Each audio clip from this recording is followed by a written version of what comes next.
For you to get what you want in your life and business, you have to give the other people the thing they want so that you get what you want. I call it 51-49. Basically, every relationship I have, every business dealings I have, and the way I frame up my entire being, it's why I have popularity or cult of personality.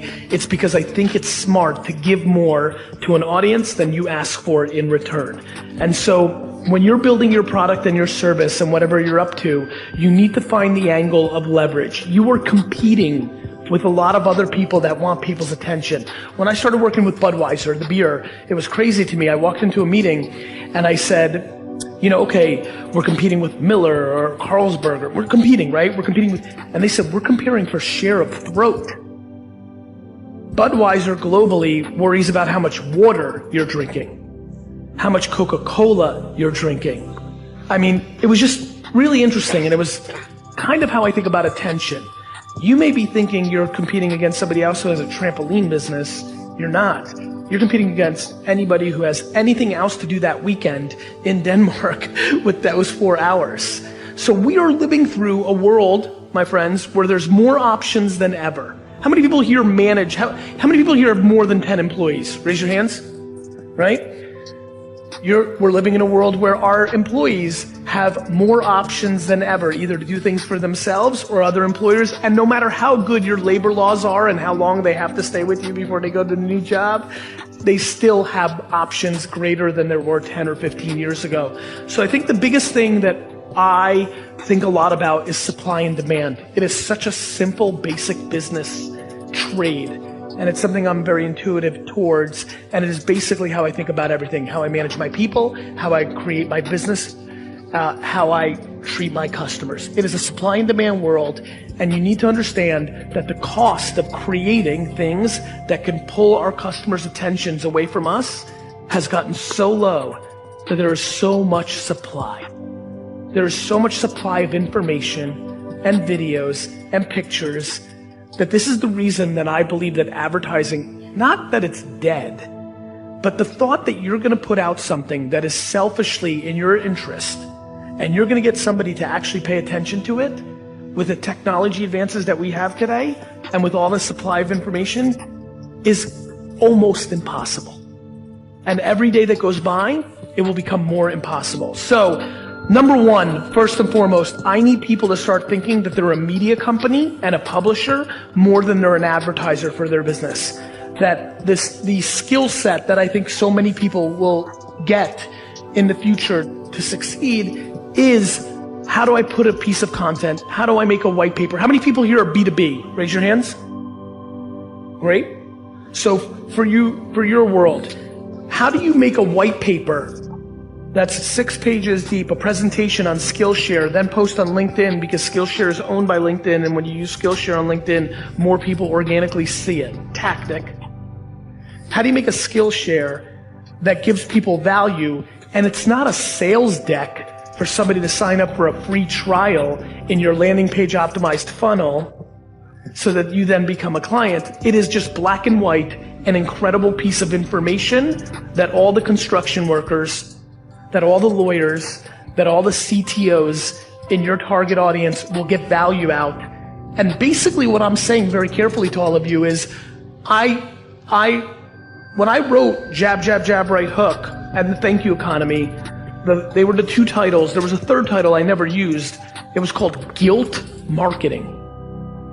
I basically believe that the place that we're going is, unless you guilt your audience into doing business with you because you provided so much upfront value, that you will get suffocated over the next decade or 2 of opportunities for the end consumer. And so that what I do every day is think about that. You have to wrap your head around the game you're playing in, which is the following. There is more information created now in 24 hours than used to be created in decades only 50 years ago.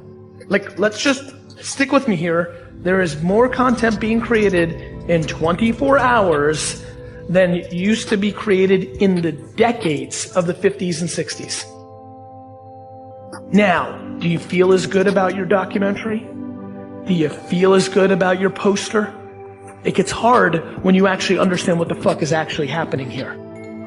And so what I believe is happening for all the business owners in here and entrepreneurs is that you need to wrap your head around the mindset of how you get yourself into a place of accepting this and then acting on it. And how does it become practical?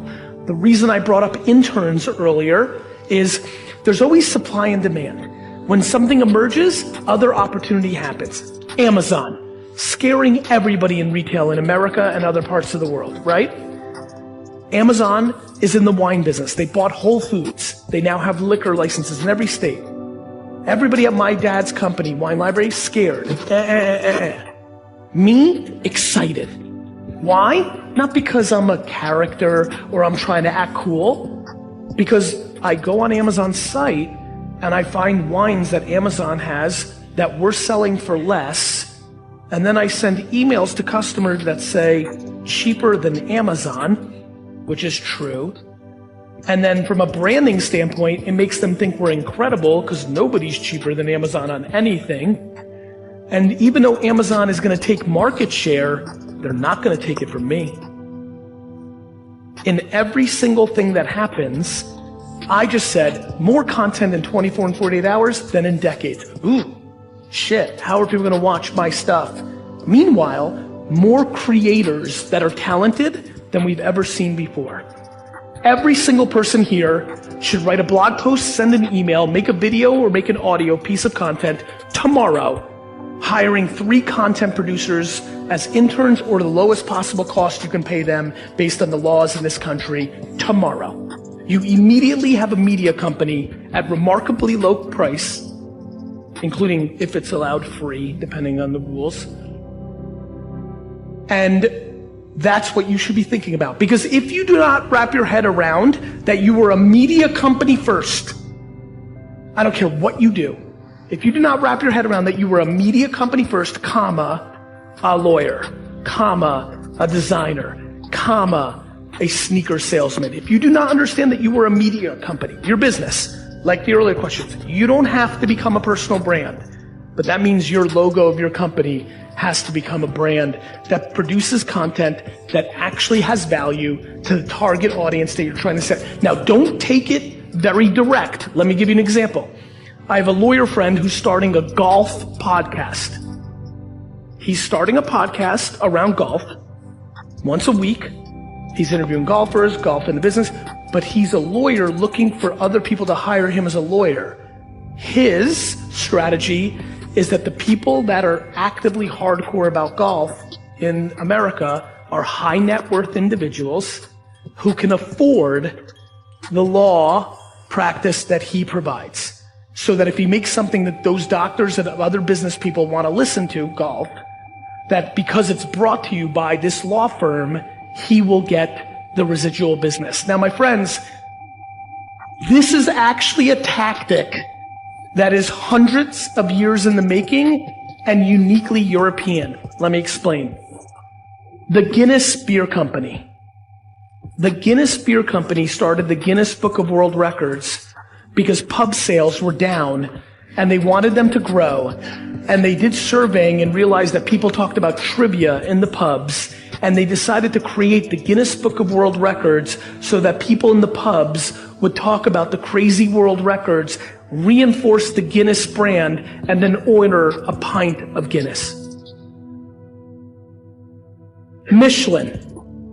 The reason you've gone to a 2 or 3-star Michelin restaurant is because almost 100 years ago, the Michelin Tire Company wanted rich people from London and Paris to start driving to the countryside and stop by the gas stations and use up their tires, so they bought new ones. So they started favorably reviewing restaurants, hotels, and inns in the countryside, and then making a book that drove propaganda and media to the rich in those towns, and people started going there for the best foie gras. Media as marketing for business results.